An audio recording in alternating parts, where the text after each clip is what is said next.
ನಾವು ಮನೆ ಕೊಡಂಗಿಲ್ಲ. ಈಶ್ವರ್ ಬರ್ಬೇಕ್ರಿ. ಅವ್ರ ಪ್ರತಿನಿಧಿಯಾಗಿ ಬಂದಾರ ಸಾಹೇಬ್ರು. ಈಶ್ವರ್ ಬರ್ಬೇಕು, ನಮ್ಮ ಸಮಸ್ಯೆ ಅರ್ಥಬೇಕ್ರಿ. ಬರೀ ಮನೆ ಕೊಟ್ರಿ ಹಂಗ್ರಿ. ಬೇಕೇ ಬೇಕು. ಎಂತಕ್ಕಾಗಿ ಹೋರಾಟ? ಎಲ್ಲಿಯವರೆಗೆ ಹೋರಾಟ? ಭ್ರಷ್ಟ ರಾಜಕಾರಣಿಗಳಿಗೆ ಬೇಕೇ ಬೇಕು. ಬೇಕೇ ಬೇಕು. ಅಯ್ಯಯ್ಯೋ ಬರಲೇಬೇಕು. ಹೋರಾಟ ಸಮಿತಿ ವಿಜಯಪುರ ವತಿಯಿಂದ ವಿಜಯಪುರ ಜಿಲ್ಲೆ ಸರ್ಕಾರಿ ವೈದ್ಯಕೀಯ ಕಾಲೇಜು ಉದ್ದೇಶಿತ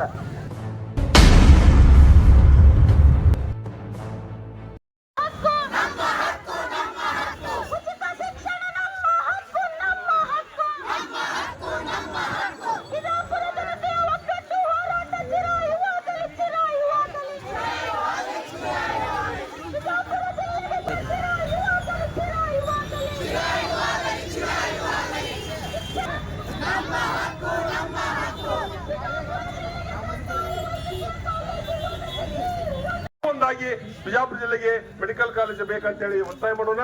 ಮೆಡಿಕಲ್ ಕಾಲೇಜ್ ಸ್ಥಾಪನೆ ಆಗುವವರೆಗೆ ನಾವು ಈ ಹೋರಾಟವನ್ನು ಮುಂದುವರಿಸಿ ಅಂತ ಹೇಳ್ತೇವೆ. ನಮಸ್ಕಾರ.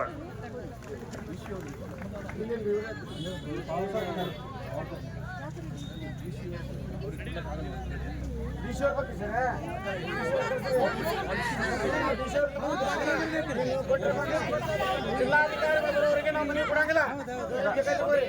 ಈಶ್ವರ್ ಬರ್ಬೇಕ್ರಿ. ಅವ್ರ ಪ್ರತಿನಿಧಿಯಾಗಿ ಬಂದಾರ ಸಾಹೇಬ್ರು.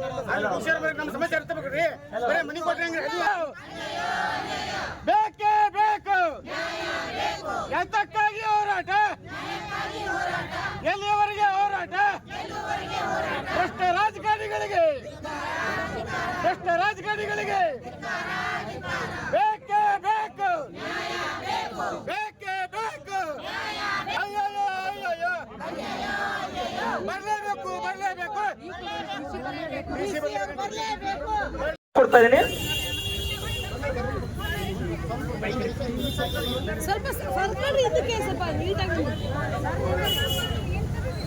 ಸರ್ಕಾರಿ ವೈದ್ಯಕೀಯ ಕಾಲೇಜು ಸ್ಥಾಪನೆಗಾಗಿ ಹೋರಾಟ ಸಮಿತಿ ವತಿಯಿಂದ ಮಾನ್ಯ ಶ್ರೀ ಸಿದ್ದರಾಮಯ್ಯನವರು, ಸನ್ಮಾನ್ಯ ಮುಖ್ಯಮಂತ್ರಿಗಳು, ಕರ್ನಾಟಕ ಸರ್ಕಾರ, ವಿಧಾನಸೌಧ ಬೆಂಗಳೂರು, ಮಾನ್ಯ ಜಿಲ್ಲಾಧಿಕಾರಿಗಳ ಮುಖಾಂತರ ವಿಜಯಪುರ ಜಿಲ್ಲೆಯ ಸರ್ಕಾರಿ ವೈದ್ಯಕೀಯ ಕಾಲೇಜು ಉದ್ದೇಶಿತ ಪಿಪಿಪಿ ಮಾದರಿಯನ್ನು ಕೈಬಿಟ್ಟು ಸಂಪೂರ್ಣ ಸರ್ಕಾರಿ ಕಾಲೇಜಾಗಿ ಆರಂಭಿಸಲು ಕೋರಿ ಮಾನ್ಯರೇ, ವಿಜಯಪುರ ಜಿಲ್ಲೆಯ ಒಮ್ಮೆ ಅತಿವೃಷ್ಟಿಗೆ ಮಗದೊಮ್ಮೆ ಅನಾವೃಷ್ಟಿಗೆ ತುತ್ತಾಗುವ, ಕೆಲವೊಮ್ಮೆ ಬರಗಾಲಕ್ಕೆ ಬಲಿಯಾಗುವ ಜಿಲ್ಲೆ.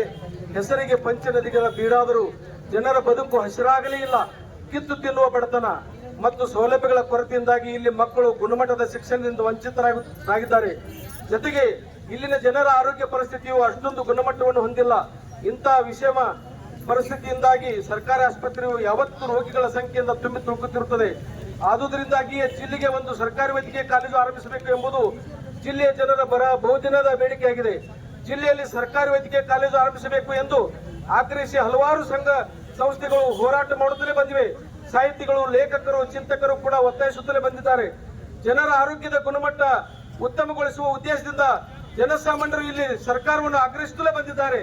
ಈ ಹಿಂದೆ ಜಿಲ್ಲಾ ಆಸ್ಪತ್ರೆ ಖಾಸಗೀಕರಣ ಕೂಗು ಎದ್ದಾಗಲೂ ಜನತೆ ಸಿಡಿದೆದ್ದು ಅದನ್ನು ಧಿಕ್ಕರಿಸಿದೆ ಮತ್ತು ಸರ್ಕಾರಿ ಆಸ್ಪತ್ರೆಗೆ ಸೂಕ್ತವಾದ ಸುಮಾರು 149 ಎಕರೆ ಹೆಚ್ಚು ಸ್ಥಳಾವಕಾಶ ಸರ್ಕಾರಿ ಆಸ್ಪತ್ರೆ ಆವರಣದಲ್ಲಿದೆ. ತಾಯಿ ಮತ್ತು ಮಕ್ಕಳ ವಿಶೇಷ ಆಸ್ಪತ್ರೆಯೂ ಇದೆ.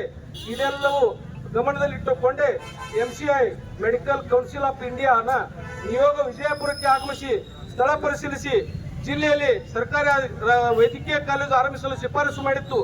ಹಾಗಾಗಿ ಜಿಲ್ಲೆಯ ಜನರ ಹೋರಾಟ ಮತ್ತು ಆಗ್ರಹದಿಂದಾಗಿ ಇದೀಗ ತಮ್ಮ ಸರ್ಕಾರವು ವಿಜಯಪುರ ಜಿಲ್ಲೆಗೆ ಸರ್ಕಾರಿ ವೈದ್ಯಕೀಯ ಕಾಲೇಜನ್ನು ಆರಂಭಿಸಲು ತಾತ್ವಿಕ ಒಪ್ಪಿಕೊಂಡಿದೆ.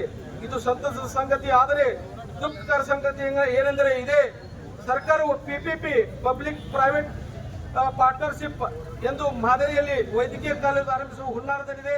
PPSನಲ್ಲಿ ಸರ್ಕಾರಿ ಕಾಲೇಜನ್ನು ಅಪಹರಿಸುವುದನ್ನು ಇಡೀ ಜಿಲ್ಲೆಯ ಜನತೆ ತೀವ್ರವಾಗಿ ಖಂಡಿಸುತ್ತದೆ. ವಿಜಯಪುರ ಜಿಲ್ಲೆ ಸರ್ಕಾರಿ ಆಸ್ಪತ್ರೆ ಆವರಣದಲ್ಲಿ ವೈದ್ಯಕೀಯ ಮಹಾವಿದ್ಯಾಲಯ ಸ್ಥಾಪನೆಗೆ ಸಕಲ ಸೌಲಭ್ಯಗಳಿವೆ. ಸುಮಾರು 149 ಎಕರೆ 12 ಗುಂಟೆ ವಿಸ್ತೀರ್ಣದಲ್ಲಿದ್ದು ರಾಜ್ಯದಲ್ಲಿ ಇಷ್ಟೊಂದು ಸ್ವಂತ ಜಾಗ ಹೊಂದಿರುವ ಏಕೈಕ ಸರ್ಕಾರಿ ಆಸ್ಪತ್ರೆಯಾಗಿದೆ. ವೈದ್ಯಕೀಯ ಕಾಲೇಜು ಆರಂಭಿಸಲು 1 ಇಂಚು ಜಮೀನು ಖರೀದಿಸುವ ಭಾರವು ಸರ್ಕಾರದ ಮೇಲೆ ಬೀಳುವುದಿಲ್ಲ. ವಿಜಯಪುರ ಜಿಲ್ಲೆ ಅಲ್ಲದೆ ಅಕ್ಕಪಕ್ಕದ ಜಿಲ್ಲೆಗಳಿಂದಲೂ ಸುಮಾರು ಅಂದಾಜು ಪ್ರತಿದಿನ 1500ಕ್ಕೂ ಹೆಚ್ಚು ಒಳರೋಗಿ ಹಾಗೂ ಹೊರರೋಗಿಗಳ ದಾಖಲಾತಿ ಇದೆ. ಆಸ್ಪತ್ರೆಯಲ್ಲಿ MRI ಸ್ಕ್ಯಾನಿಂಗ್, CT ಸ್ಕ್ಯಾನ್ ಸೌಲಭ್ಯ, ಸೂಪರ್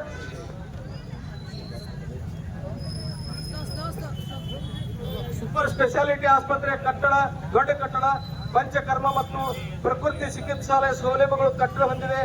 ಅಲ್ಲದೆ 670 ಬೆಡ್ಗಳ ಜನರಲ್ ಆಸ್ಪತ್ರೆ, 150 ಬೆಡ್ಗಳ ತಾಯಿ ಮತ್ತು ಮಕ್ಕಳ ಆಸ್ಪತ್ರೆ, 60 ಬೆಡ್ಗಳ ಟ್ರಾಮಾ ಸೆಂಟರ್, ತುರ್ತು ನಿಗಾ ಘಟಕ, ಆಕ್ಸಿಜನ್ ಪ್ಲಾಂಟ್, ತುರ್ತು ಅಪಘಾತ ಘಟಕ, ಹೈಟೆಕ್ ಶವಗಾರ ಸಾರ್ವಜನಿಕರ ಸೇವೆಯಲ್ಲಿದೆ. ಈಗಾಗಲೇ BSc ನರ್ಸಿಂಗ್ ಕಾಲೇಜ್, ಇತರೆ ವೃತ್ತಿಪರ ಪ್ಯಾರಾಮೆಡಿಕಲ್ ಕೋರ್ಸ್ ಕಟ್ಟಡ ಹೊಂದಿ ಕಾರ್ಯನಿರ್ವಹಿಸುತ್ತಿದೆ.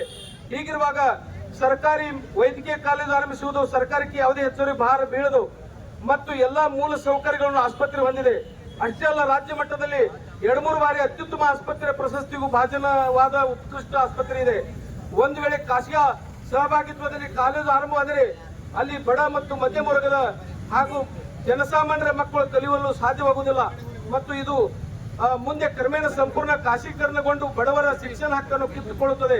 ಅಷ್ಟೇ ಅಲ್ಲ, ಬಡವರ ಕೂಲಿ ಕಾರ್ಮಿಕರ, ಸಾಮಾನ್ಯ ಜನ ಆರೋಗ್ಯ ಸೌಲಭ್ಯವನ್ನು ಕಿತ್ತುಕೊಳ್ಳುತ್ತದೆ. ಆದುದರಿಂದ ಸರ್ಕಾರವು ಉದ್ದೇಶಿತ ಖಾಸಗಿ ಸಹಭಾಗಿತ್ವದ ಕಾಲೇಜು ಆರಂಭಿಸುವ ಬದಲಿಗೆ ಸಂಪೂರ್ಣ ಸರ್ಕಾರಿ ಕಾಲೇಜು ಆರಂಭಿಸಬೇಕು ಎಂದು ಜಿಲ್ಲೆ ಜನತೆ ಆಗ್ರಹಿಸುತ್ತದೆ. ಧರ್ಮಸಿಂಗ್ ಅವರು ಮುಖ್ಯಮಂತ್ರಿಗಳಾಗಿದ್ದಾಗ ಸಂದರ್ಭದಲ್ಲಿ ಪ್ರತಿಯೊಂದು ಜಿಲ್ಲೆಗೂ ಸರ್ಕಾರಿ ವೈದ್ಯಕೀಯ ಕಾಲೇಜು ಆರಂಭಿಸಬೇಕು ಎಂದು ತೀರ್ಮಾನ ತೆಗೆದುಕೊಳ್ಳಲಾಗಿತ್ತು. ಸರ್ಕಾರವು ಹಣಕಾಸಿನ ಮತ್ತು ಬಜೆಟ್ ಕೊರತೆ ನೆಪವೊಡ್ಡಿ ಸರ್ಕಾರಿ ವೈದ್ಯಕೀಯ ಕಾಲೇಜು ಆರಂಭಿಸಲು ಮೇಲ್ಮಿಷ ಎನಿಸಬಾರದು. ಒಂದು ಪ್ರಜಾಪ್ರಭುತ್ವ ವ್ಯವಸ್ಥೆಯಲ್ಲಿ ಸೇವಾಲಯಗಳಾದ ಶಿಕ್ಷಣ, ಆರೋಗ್ಯ ಮತ್ತು ಸಾರಿಗೆಗಳಂತಹ ಕ್ಷೇತ್ರಗಳಿಗೆ ಲಾಭ ನಷ್ಟದ ಲೆಕ್ಕಾಚಾರ ಹಾಕದೆ ಹಣ ಹೊಂದಿಸಿಕೊಡುವುದು ಸರ್ಕಾರದ ಮುಖ್ಯ ಕೆಲಸವಾಗಿದೆ ಮತ್ತು ಸರ್ಕಾರಿ ಸಂಸ್ಥೆಗಳನ್ನು ಬಲಪಡಿಸಬೇಕೇ ಹೊರತು ಖಾಸಗಿಯವರಿಗೆ ಹೊಣೆ ಹಾಕುವುದಲ್ಲ. ಆದುದರಿಂದ ಜಿಲ್ಲೆ ಜನತೆ ಭಾವನೆಯನ್ನು ಗ್ರಹಿಸಿಕೊಂಡು ತಾವು ಜಿಲ್ಲೆಯಲ್ಲಿ ಸರ್ಕಾರಿ ವೈದ್ಯಕೀಯ ಕಾಲೇಜನ್ನು ಆರಂಭಿಸಬೇಕು ಎಂದು ಈ ಮೂಲಕ ತಮ್ಮಲ್ಲಿ ಮನವಿ ಮಾಡುತ್ತೇವೆ. ಬೇಡಿಕೆಗಳು: ವಿಜಯಪುರ ಜಿಲ್ಲೆಗೆ ಸಂಪೂರ್ಣ ಸರ್ಕಾರಿ ವೈದ್ಯಕೀಯ ಕಾಲೇಜನ್ನು ಆರಂಭಿಸಬೇಕು. ಉದ್ದೇಶಿತ PPP ಮಾದರಿಯಡಿ ಖಾಸಗಿ ಸಹಭಾಗಿತ್ವದಲ್ಲಿ ವೈದ್ಯಕೀಯ ಕಾಲೇಜು ಆರಂಭಿಸುವುದು ಯೋಜನೆಯನ್ನು ಕೈಬಿಡಬೇಕು. ಧನ್ಯವಾದಗಳೊಂದಿಗೆ ಎಲ್ಲ ಸರ್ಕಾರಿ ವೈದ್ಯಕೀಯ ಕಾಲೇಜು ಸ್ಥಾಪನೆಗಾಗಿ ಹೋರಾಟ ಸಮಿತಿ ಪರವಾಗಿ ಎಲ್ಲ ಸಮಿತಿಯ ಪದಾಧಿಕಾರಿಗಳ ತಮ್ಮಲ್ಲಿ ಆಗ್ರಹಿಸುತ್ತೇವೆ.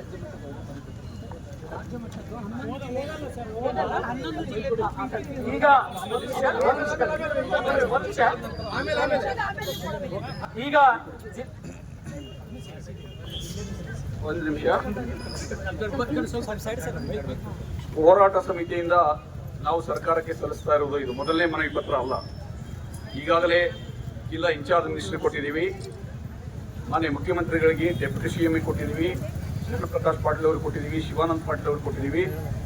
ಇದು MB ಪಾಟೀಲ್ ಅವರಿಗಂತೂ ಮನೆಗೆ ಹೋಗಿ ನಾವು ಭೇಟಿ ಕೊಟ್ಟಿದ್ದೀವಿ. ಇವತ್ತು ನಾವು ಕೊಡ್ತಾ ಇರೋದೇನೆಂದರೆ, ಆಲ್ಮಟ್ಟಿಯಲ್ಲಿ ಏನು ಪ್ರತಿಕ್ರಿಯೆ ಮಾಡಿದರೆ ಡೆಪ್ಯೂಟಿ CM DK ಶಿವಕುಮಾರ್ ಸಾಹೇಬರು, ಅದನ್ನು ನಾವು ಉಗ್ರವಾಗಿ ಖಂಡಿಸ್ತಾ ಇದ್ದೀವಿ ನಮ್ಮ ಸಮಿತಿಯಿಂದ. ಅವ್ರು ಯಾವ ಕಾರಣಕ್ಕೂ ಕೂಡ ವಿಜಯಪುರನಲ್ಲಿ ಖಾಸಗಿ ಮೆಡಿಕಲ್ ಕಾಲೇಜ್ ಪ್ರಾರಂಭ ಮಾಡೋದನ್ನ ಮುಂದುವರಿಸಬಾರ್ದು. ಈ ಯೋಜನೆಯನ್ನ ಕೈ ಬಿಡಬೇಕು, ತಕ್ಷಣದಿಂದಲೇ ಕೈ ಬಿಡಬೇಕು. ಅವ್ರು ಸರ್ಕಾರದಿಂದ ಅನೌನ್ಸ್ ಮಾಡಬೇಕು. ನಮಗೆ ನಾವು ಇಲ್ಲಿ ಪ್ರೈವೇಟ್ ಕಾಲೇಜ್ ಪ್ರಾರಂಭ ಮಾಡೋದಿಲ್ಲ, ಗೌರ್ಮೆಂಟ್ ಕಾಲೇಜ್ ಪ್ರಾರಂಭ ಮಾಡ್ತೀವಿ ಅಂತ ಹೇಳ್ಬಿಟ್ಟು ಅನೌನ್ಸ್ ಮಾಡಬೇಕು. ಅನೌನ್ಸ್ ಮಾಡುವವರೆಗೆ ನಮ್ಮ ಹೋರಾಟ ನಿರಂತರವಾಗಿರ್ತದೆ, ಚಾಲ್ತಿಯಲ್ಲಿರ್ತದೆ. ಬೇರೆ ಬೇರೆ ರೂಪದಲ್ಲಿ ಹೋರಾಟನ ನಾವು ಕೈಗೊಳ್ಳಲಾಗ್ತದೆ. ಅದನ್ನು ನಾವು ನಮ್ಮ ಮಾನ್ಯ ಅಧಿಕಾರಿಗಳ ಮೂಲಕ ಸರ್ಕಾರದ ಗಮನಕ್ಕೆ ತರ್ತಾ ಇದ್ದೀವಿ. ನಮ್ಮ ಹೋರಾಟ ಸಮಿತಿಯ ಮುಖಂಡರು ಮನವಿ ಪತ್ರನ ಸಲ್ಲಿಸಬೇಕು ಅಂತೇಳಿ ಅವ್ರ ಹತ್ರ ರಿಕ್ವೆಸ್ಟ್ ಮಾಡ್ಕೊಳ್ತಾ ಇದ್ದೀವಿ. ಎಲ್ಲರೂ ಕೂಡ ಇದೆ.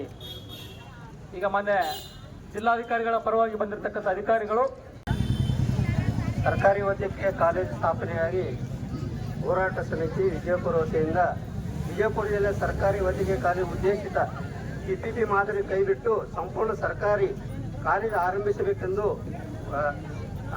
ಶ್ರೀ ಸಿದ್ದರಾಮಯ್ಯ ಸನ್ಮಾನ್ಯ ಮುಖ್ಯಮಂತ್ರಿ ಕರ್ನಾಟಕ ಸರ್ಕಾರ ಇವರಿಗೆ ಸಲ್ಲಿಸಿರುವ ಮನವಿ ಪತ್ರವನ್ನು ಮಾನ್ಯ ಜಿಲ್ಲಾಧಿಕಾರಿಗಳ ಗಮನಕ್ಕೆ ತಂದು ಮುಖಾಂತರ CM ಅವರಿಗೆ ಕಳಿಸಲಾಗುತ್ತದೆ. ಜೊತೆಗೆ PP ಹೆಸರಲ್ಲಿ ಕರ್ನಾಟಕ ಜಿಲ್ಲಾ ಆಸ್ಪತ್ರೆಗಳ ಖಾಸಗಿಗಳನ್ನು ಮಾಡಬೇಡಿ ಅಂತ 11 ಜಿಲ್ಲೆ ಖಾಸಗಿ PP ಹೆಸರಿನಲ್ಲಿ ಕರ್ನಾಟಕ ಜಿಲ್ಲಾ ಸರ್ಕಾರಿ ಆಸ್ಪತ್ರೆ ಖಾಸಗಿಗಳನ್ನು ಮಾಡಬೇಡಿ ಅಂತ ಮನವಿ ಸಲ್ಲಿಸಿರುವುದನ್ನು ಸಾರ್ವತ್ರಿಕ ಆರೋಗ್ಯ ಇಲಾಖೆ ವತಿಯಿಂದ ಸಲ್ಲಿಸಿರೋ ಮನವಿಯನ್ನು ಕೂಡ ನಾವು CM ಅವರಿಗೆ ಕಳಿಸ್ಕೊಡ್ತೀವಿ. ಸರ್ ಧನ್ಯವಾದಗಳು. ಬಿಜಾಪುರ ಜಿಲ್ಲೆ ಜನರ ಭಾವನೆಗಳನ್ನು ಕೂಡ ನೀವು ಮೆನ್ಷನ್ ಮಾಡಬೇಕು ಅಂತ ನಿಮ್ಮ ಹತ್ರ ನಾವು ಮನವಿ ಮಾಡ್ತಾ ಇದ್ದೀವಿ ಸರ್.